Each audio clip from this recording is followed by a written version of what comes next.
지난 수요일부터 사순절이 시작이 되었습니다. 교회 오래 다닌 분들도 이 사순절이 무엇인지 잘 모르는 분들이 많이 있는 것을 보게 됩니다. 순이라는 말은 10일을 가리키는 시간 단위입니다. 10일. 그래서 40일이기 때문에 사순절이라고 명명하게 된 겁니다. 주님이 부활하신 부활절 앞에 40일간의 기간을 사순절이라고 합니다. 그런데 특이한 것은 이 40일 가운데 주일은 포함이 안 됩니다. 주일을 뺀 월화수목금토까지의 날짜만 40일을 따집니다. 그래서 주일을 포함하게 되면 46일, 올해 같은 경우는 46일입니다. 주일이 6번 있으니까. 사순절은 참회의 기간이라고 볼 수 있습니다. 우리의 죄 때문에 주님이 십자가를 졌고 고난을 당하셨기 때문에 우리의 모든 죄악을 철저하게 참회하는 그런 기간이 되어야 될 것입니다. 또 주님의 고난을 묵상하면서 경건과 절제와 금욕의 삶을 사는 기간이 사순절입니다. 더 나아가서 우리는 영적으로 성장하기 위해서 하나님의 말씀을 깊이 묵상하고 연구하는 기간이 사순절이 되어야 될 것입니다. 근데 대부분의 성도들이 사순절이라고 말은 하지만 사순절답게 살지 못하고 있는 것을 보게 됩니다. 그래서 이번에 특별히 사순절 시리즈 설교를 제가 하려고 합니다. 6주 동안 사순절에 관한 설교를 시리즈로 외치려고 합니다. 그래서 정말 이 사순절이 저와 여러분이 새로워지고 변화되는 그런 감격이 넘치는 기간이 되기를 소망합니다. 이번 사순절 기간 동안 저와 여러분이 신앙생활이 좀 미진했다면 신앙을 다시 한번 뜨겁게 회복하게 되기를 바랍니다. 특별히 우리 신앙인들에게 가장 중요한 것 중에 하나가 주일 성수지 않습니까? 주일 성수를 소홀히 했던 자가 있다면 이번 사순절 기간 동안에 주일을 뜨겁게 지키겠다고 결단하기를 바랍니다. 또 성경책을 들고는 다니지만 성경을 펼치고 읽는 일을 소홀히 했던 자가 있다면 이번 사순절을 맞아서 정말 깊이 성경을 읽고 묵상하는 그런 성도가 되기를 바랍니다. 또 주를 위해 물질적으로 헌신하며 충성하는 일에 조금 소홀했던 분들이 계셨다면 이번 사순절 기간 동안에 주를 위해서 온전히 헌신해 보겠다고 다짐하게 되기를 바랍니다. 또 세상살이 바쁘고 힘들고 어렵다 보니까 나태한 신앙, 형식적인 신앙, 게으른 신앙에 머물러 있었다면 우리 모두가 영적으로 뜨거워지는 그런 기회가 되기를 소망합니다. 그럴 때 사순절이 의미가 있는 것이고 가치가 있는 거 아니겠습니까? 저도 뜨거워지고 여러분도 뜨거워지는 그런 경험을 하게 되기를 간절히 축원합니다. 그런 뜨거운 영적인 체험이 있기를 소망합니다. 오늘 이사야 53장 1절로 9절의 말씀을 가지고 그가 찔림은 우리의 허물 때문이다 라는 말씀을 생각해 보려고 합니다. 첫째로 주님의 고난은 우리의 허물과 죄를 위한 대리적인 고난이었습니다. 무슨 말인지 이해가 되십니까? 우리의 허물과 죄로 인한 대리적 고난을 당한 고난이 예수님의 고난이고 예수님의 십자가 사건이다. 그런 말입니다. 우리 믿는 자에게 예수 그리스도는 절대적인 가치입니다. 할렐루야. 예수는 있어도 되고 없어도 되는 것이 아니라 우리에게 예수가 없다면 우리의 삶은 없습니다. 아멘입니까?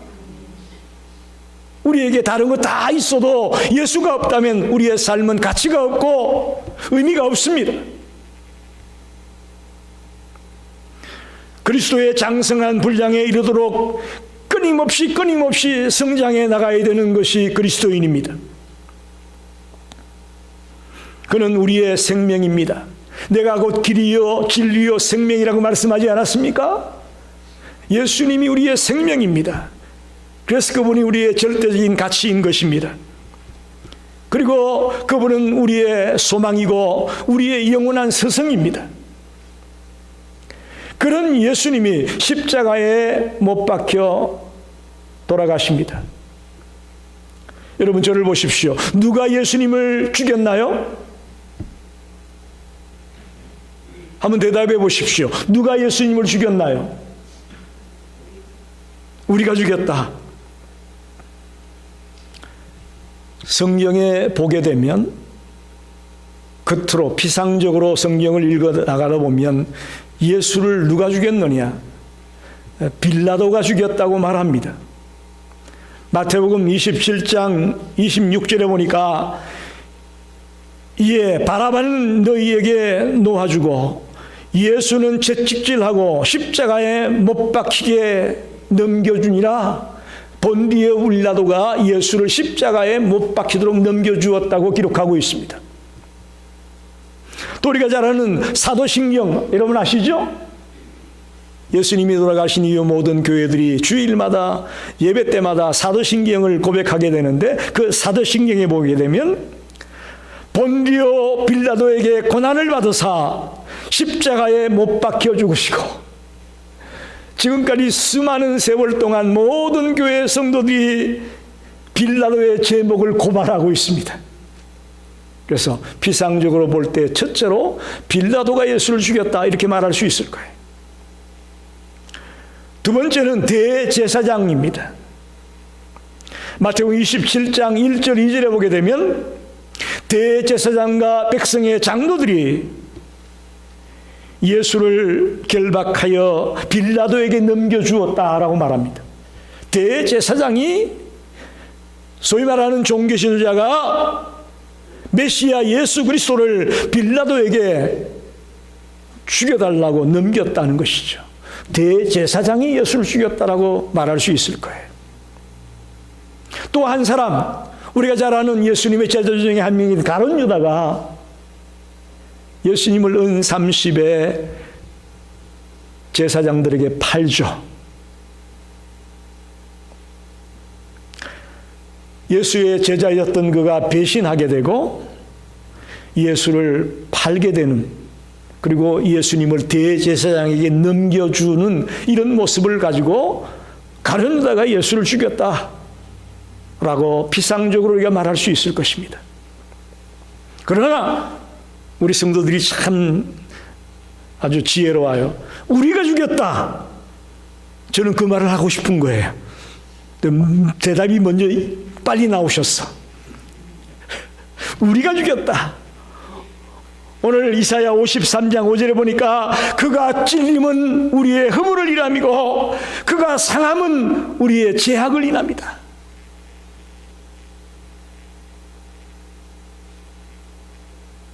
피상적으로 볼 때는 빌라도가 대제사장이 가룟 유다가 죽였다고 말할지 모르겠지만 성경을 깊이 묵상하면 예수를 십자가에 못 박아 죽인 자는 우리들이라. 우리의 허물과 우리의 죄악으로 예수를 죽였다고 성경은 분명하게 밝히고 있습니다. 죄는 우리가 지었는데 죄 없는 예수님이 죽으셨다는 것입니다. 왜? 우리를 살리려고. 사도 바울도 고린도전서 15장 3절에서 이렇게 말합니다. 성경대로 그리스도께서 우리 죄를 위하여 죽으시고, 예수님이 누구 때문에 죽었다고요? 우리 죄 때문에 죽었다고 말하고 있어요. 이사야만 그렇게 얘기하는 게 아니에요. 신약의 바울도 우리 죄 때문에 예수가 죽었다고 말합니다. 또 사도행전 2장 36절에 누가가 이렇게 말합니다. 너희가 십자가에 못 박은 이 예수를 하나님이 살렸느니라. 너희가 십자가에 못 박은 이 예수를, 너희가가 누구예요? 우리들을 말하는 겁니다. 우리가 죽인 예수를, 우리들이 죄로 말미암아 예수를 죽였다는 것이죠. 그 예수를 하나님이 살렸다, 이렇게 말합니다.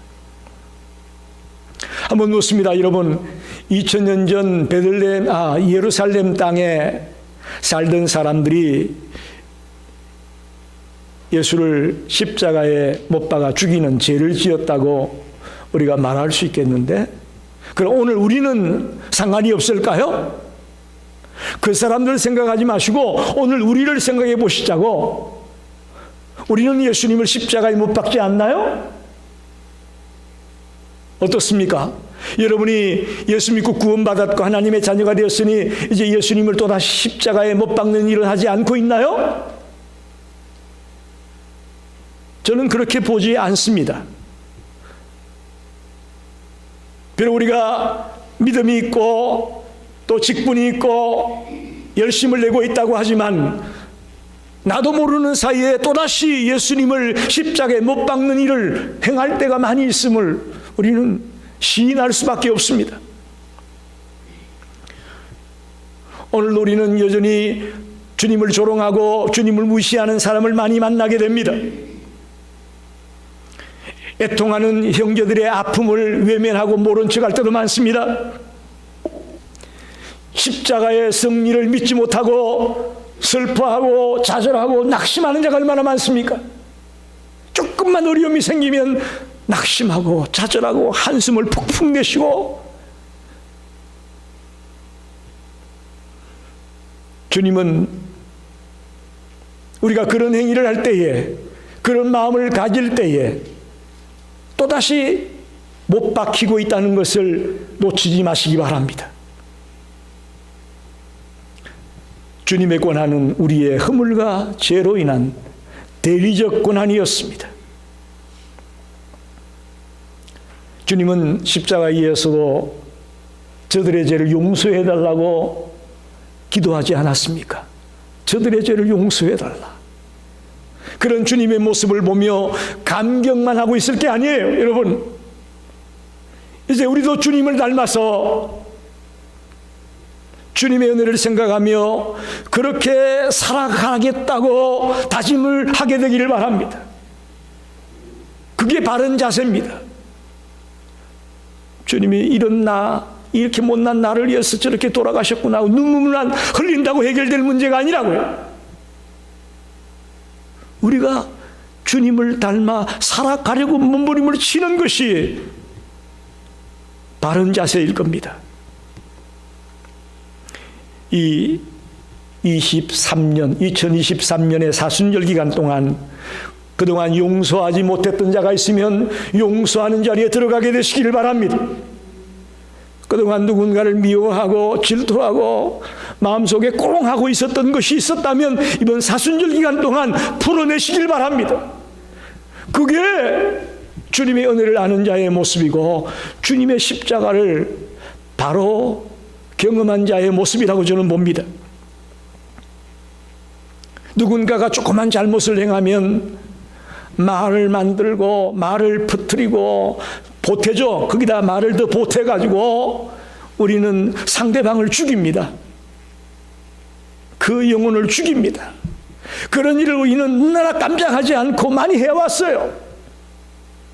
감히 교회 다닌다고 하고 예수 믿는다고 하고 교회 직분자라고 하면서도 우리가 그런 행위를 해왔잖아요.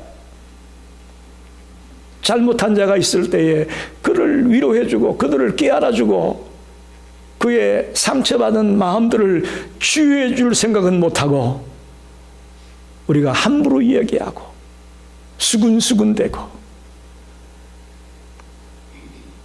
그런 행위가 예수를 또다시 십자가에 못 박는 행위라는 것을 오늘 알아야 됩니다. 오늘 알아야 됩니다. 저와 여러분이 알아주든 알아주지 않든 묵묵히 주님 전에 나와 기도하며 믿음으로 달려가는 자가 되기를 바랍니다. 주님은 그런 자를 지금 찾고 있습니다. 특별히 교회 안에 헌신하며 충성했던 일꾼들이 있다면 그것을 자랑하거나 내세우지 아니하고 오히려 더 겸손하게 낮아져서 주를 섬겨 나가는 자가 되시기를 바랍니다. 혹시나 교회에 필요한 것이 없을까? 비록 내가 힘들고 어렵지만 주님의 몸된 교회가 어려운 것이 없을까? 물질의 문제가 있는가? 혹은 어떤 아픔이 있는가? 생각하며 뭔가 그 필요한 부분을 채워주려고 몸부림을 치는, 앞장을 서는 그런 성도들이 이번 사순절 기간에 많이 나오게 되시기를 바랍니다. 말없이 교회에 나와 뜨겁게 기도하는 성도들이 이 교회에 많아지기를 원합니다. 그래서 정말 또다시 나의 허물과 죄 때문에 예수님을 십자가에 못 박는 그런 자리에 들어가지 않게 되기를 간절히 바랍니다. 두 번째, 주님의 고난은 우리를 회복시키기 위한 대속적인 죽음이었다, 이렇게 볼 수 있습니다. 우리를 회복시키기 위한 대속적인 죽음, 예수님의 삶과 죽음을 기억하며 그의 고난에 동참하는 것이 사순절입니다. 사순절은 십자가에 달리신 그리스도와 함께 골고다를 향해 올라가는 그 순례의 기간이 바로 사순절이라고 말할 수 있습니다. 예수님만 혼자 십자가를 지고 골고다 언덕을 오르게 하지 말고 나도 그 십자가를 짊어지고 그 순례의 길을 걷는 기간이 바로 사순절이다, 이렇게 생각하면 딱 좋습니다. 만일 우리가 부활절의 새로운 삶 속에 그리스도와 함께 일어나기를 바란다면 먼저 우리가 죽어야 되는 것이죠. 주님이 십자가에서 돌아가셨기 때문에 부활이 있잖아요. 우리도 주님과 같이 함께 일어나기 원한다면 우리가 죽어야 되는 겁니다. 죽어야 되는 겁니다. 갈라디아서 2장 20절 말씀, 유명한 말씀이죠. 내가 그리스도와 함께 십자가에 못 박혔나니 이제 내가 사는 것은, 내 속에 살고 있는 것은 내가 아니고 그리스도가 살고 있다. 그리스도와 함께 십자가에 못 박혔다. 사도 바울은 자기가 죽었다고 말합니다. 저와 여러분이 이번 사순절 기간 동안에 나를 죽이기를 바랍니다. 이제는 내 속에 살고 있는 것이 내가 아니고 그리스도가 사는 자가 되기를 바랍니다. 사순절은 내 자신을 먼저 죽이는 것에서부터 시작되는 것입니다. 살기 전에 죽어야 하고 높아지기 전에 낮아져야 되고 예수님의 겸손과 예수님의 사랑과 예수님의 죽음을 배우는 기간이 사순절입니다. 우리가 오랜 기간 신앙생활을 해왔지만 아직도 부족하잖아요. 아직도 주님을 닮아가려면 한참 멀었잖아요. 이번 기간 동안에 그 주님의 겸손을 닮아가려고, 그 주님의 사랑을 닮아가려고, 그 주님의 헌신을 닮아가려고 몸부림을 치는 그런 우리 모두가 되기를 간절히 원합니다. 한번 묻습니다. 하나님께 도대체 왜 죄 없는 예수님을 죽이셨을까요? 우리를 살리려고. 이유가 분명히 있습니다. 그냥 아무런 이유도 없이 그냥 예수님을 십자가에 못 박아 죽이는 거 아니에요. 이유가 있죠. 우리를 구원하려고. 할렐루야. 이게 복음의 핵심이에요. 그래서 교회에 떳떳하게 십자가를 걸어놓는 거예요. 살인 강도나 달리는 그 창피하고 보기 흉한 십자가를 위해 교회에 딱 걸어놓느냐? 그게 아니에요. 그 십자가가 우리를 구원하기 때문에 그렇습니다. 죄인인 우리들은 아무리 고난을 당해도 누구를 구원할 수 없어요. 그러나 죄가 없는 예수님은, 무죄하신 예수님은 그 고난을 통해 우리를 구원할 수 있고 우리를 살릴 수가 있는 줄 믿습니다. 이게 비밀이에요. 이게 기독교의 비밀이고 기독교의 복음이에요. 창세기에 보게 되면 태초의 사람 아담과 하와가 나오죠. 아담과 하와가 하나님이 따먹지 말라고 하는 선악과를 따먹게 되면서 범죄하게 됩니다. 그래서 벌거벗은 줄 알고 나무 뒤에 숨어 있을 때에 하나님이 어떻게 하십니까? 짐승을 잡아다가 피 흘려서 가죽옷을 해 입히잖아요. 창세기 3장 21절 말씀, 여호와 하나님이 아담과 그의 아내를 위하여 가죽옷을 지어 입히시니라. 여러분, 이 일이 시발점이 되어가지고 구약의 모든 제사를 드릴 때 흠없는 양이나 소를 잡아 피를 흘려 제사를 드리게 된 겁니다. 더 나아가 이것은 예수님의 세상 죄를 지고 가는 어린 양 예수님의 예표라는 거예요. 창세기에 나오는 가죽옷도 그렇고 출애굽기, 레위기 등등에 나와 있는 모든 제사의 제도도 그렇고 이 모든 것들이 세상 죄를 지고 가는 어린 양 예수 그리스도의 피 흘림을 예표로 보여주는 말씀이에요.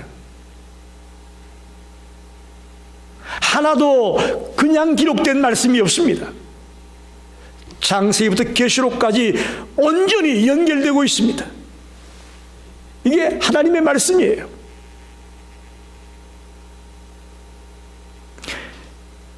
예수님은 십자가에 달릴 때에 자신의 죄 때문에 십자가를 진 것이 아니라 온 인류의 죄를 짊어지고 십자가에 달리셨음을 믿으시기 바랍니다. 예수님 오시기 전 과거의 사람들, 예수님 계실 당시의 사람들, 또 예수님 이후에 태어날 모든 사람들의 죄까지도 그 십자가에 짊어지시고 가셨습니다. 그래서 우리들의 모든 죄도 주님이 십자가 위에서 피 흘려 돌아가심으로 해결해 주셨습니다. 문제는 그 예수를 나의 구주로 믿고 영접하고 달려갈 때에 그 주님의 해결이 내 것이 될 줄로 믿습니다. 지금도 우리 주변에 예수님의 십자가를 믿지 못하는 사람들 많습니다. 그들에겐 이 예수님의 이 놀라운 권능이, 놀라운 그 행위가 아무런 효험이 없습니다. 믿음이 있을 때에 그것이 효험이 있는 것이지 믿음이 없는 자에게는 무용지물입니다. 그래서 오늘 53장 5절 하반에 보니까 그가 징계를 받음으로 우리가 평화를 누리고 그가 채찍에 맞음으로 우리가 나음을 얻었다. 할렐루야. 대속적 죽음이라고 말하지 않았습니까? 대속적 고난이다. 내가 받아야 될 그 고통을 예수님이 대신 짊어짐으로 말미암아 우리에게는 평화가 찾아오고 우리에게는 나음을 얻는 역사가 일어났다라고 말합니다.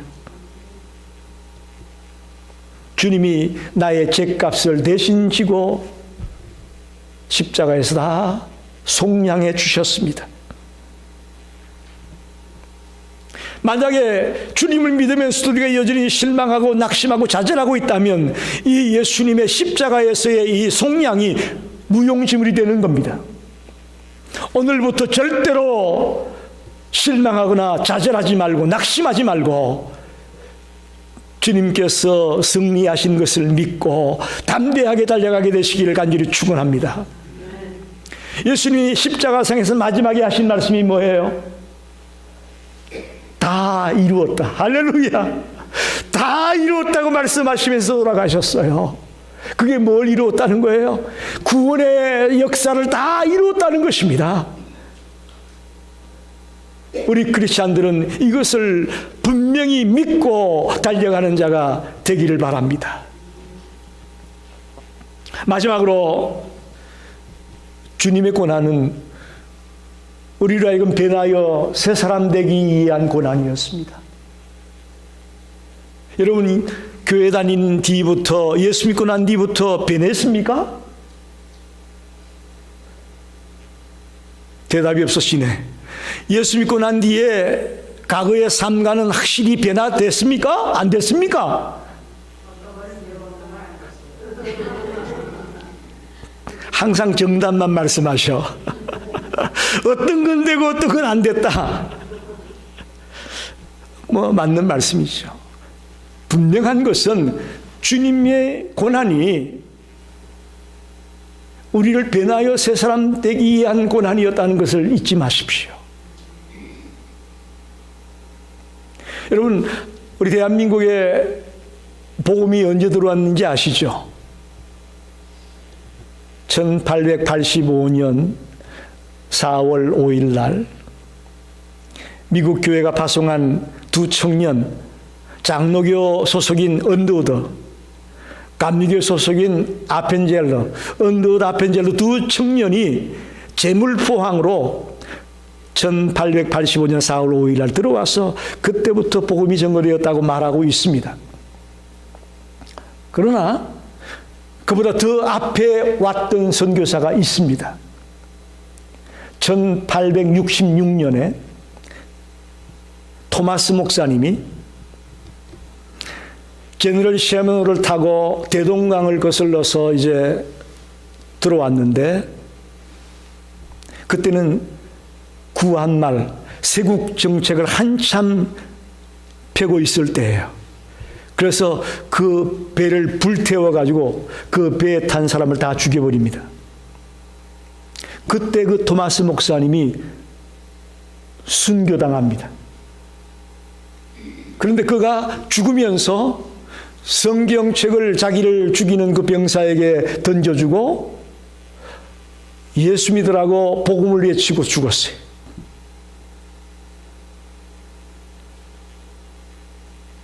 여러분, 토마스 목사님이 무슨 죄를 지었습니까? 무슨 잘못이 있습니까? 그가 왜 죽어야 합니까? 하나님은 왜 그가 죽는 걸 그냥 지켜봤을까요?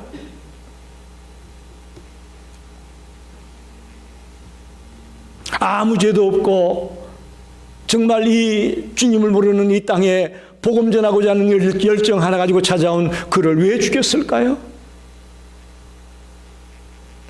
한마디로 말하면 그 토마스 목사님의 순교와 그 고난, 그 아픔은 조선에 죽어가고 있는 수많은 백성들을 살리기 위한 하나님의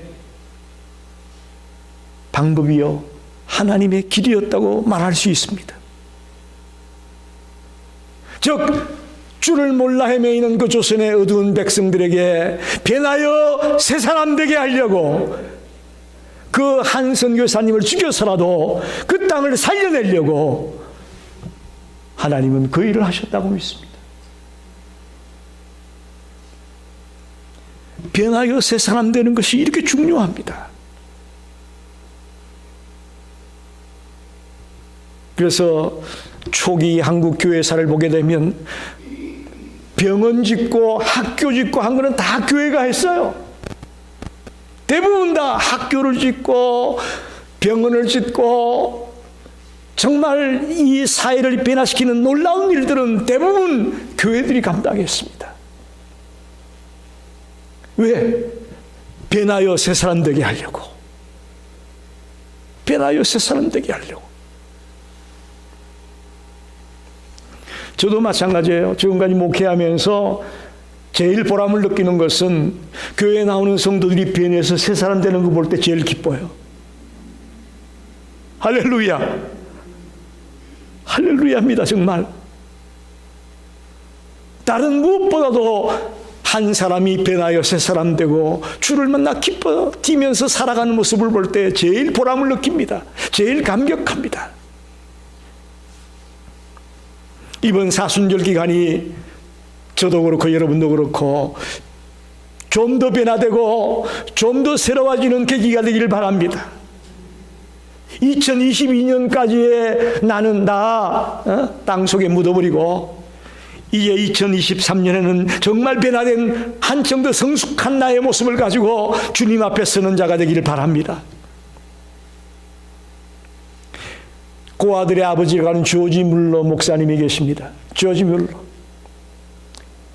그분이 80세가 넘어서 한 집회에 가서 말씀을 전했습니다. 그랬더니 한 성도가 질문을 합니다. 목사님, 질문이 있습니다. 목사님, 아무런 돈도 없으셨을 텐데 어떻게 10,000명의 고아를 먹였습니까? 그리고 10만 명의 교회 학교 아이들을 어떻게 길렀습니까? 그러기 위해서는 800만 불이나 되는 엄청난 돈이 있어야 된다고 하는데 어떻게 그걸 감당했습니까? 라고 질문을 했어요. 10,000명의 고아와 10만 명의 교회 학교 아이들과 800만 불이나 되는 그 어마어마한 돈을 어떻게 충당하며 그 일을 감당했습니까? 라고 물었어요. 그래서 이 조지 물러 목사님이 이 강대상 뒤에 의자가 있는데 의자에 앉아 있다가 일어나셔가지고는 의자를 보고 돌아서셨어요. 그리고 무릎을 꿇고 손을 딱 모으고 그 의자에 손을 얹고 한참을 계셨어요. 그런 일어나셔서 하시는 말씀이 이것이 비결입니다. 할렐루야. 기도가 비결이었다고 그런 말합니다. 그 어마어마한 역사를 이룰 수 있었던 것, 자기가 능력이 있어서가 아니고 자기가 뭐 빽이 있어서가 아니고 주님 앞에 무릎 꿇은 것밖에 없었다고 그 노 목사님이 간증을 하고 있습니다. 여러분, 이번 사순절 기간 동안에 변하여 새 사람 되고 싶습니까? 무릎 꿇는 자가 됩시다. 무릎 꿇어야 돼요. 기도해야 돼요. 그것만이 나를 변화시키고 나를 새롭게 하는 가장 좋은 방법입니다. 우리가 가장 진실하고 가장 정직해질 때가 언제입니까? 주님 앞에 1대1로 설 때예요. 그때 남들이 내 얘기 듣는 사람 없잖아요. 내 얘기를 누가 들으면 흉볼 거니까 잘못했는데 주님 앞에서는 그런 거 없잖아요. 1대1로 주님 앞에 나 이런 사람이에요. 나 이렇게 못났어요. 나 이것밖에 안 되는 사람이에요. 하나님, 얼마든지 주님 앞에서는 우리가 1대1로 진실하게 나의 모습을 아릴 수 있잖아요. 그럴 때 변화가 일어나는 거죠. 그럴 때 내가 새로워질 수 있는 거죠.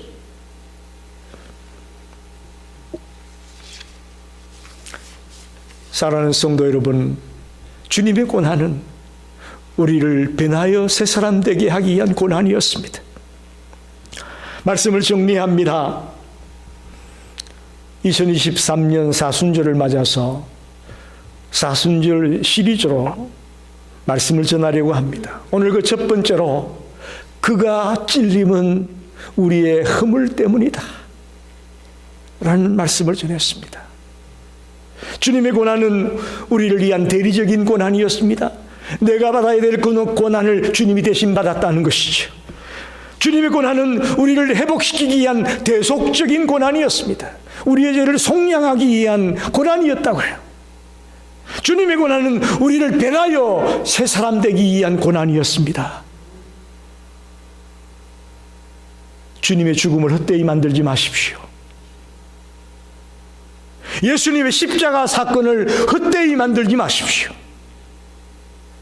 우리가 변하지 않는다면 예수님을 또다시 십자가에 못 박는 것이고 또다시 죽이는 행위입니다.